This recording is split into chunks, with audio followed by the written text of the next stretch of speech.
पछतावे की वजह से मैं अपनी बीवी की आंखों में नहीं देख सकता, तुम्हारा हाथ तक नहीं थाम सकता।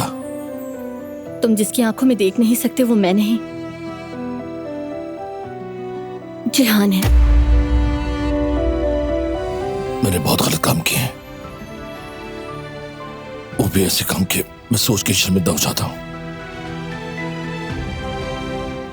तुमने ही मुझे जीना सिखाया, तुमने बताया जिंदगी क्या होती है। तुम्हारा एहसान है मुझ पर। बरसों से मैं जिस सहरा में भटक रहा था गुल,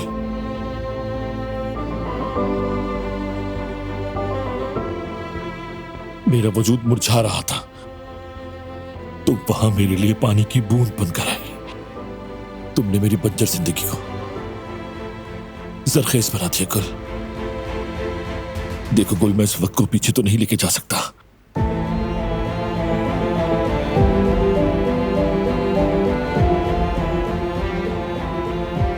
ये मेरी तुम्हारे आगे फरियाद है गुल,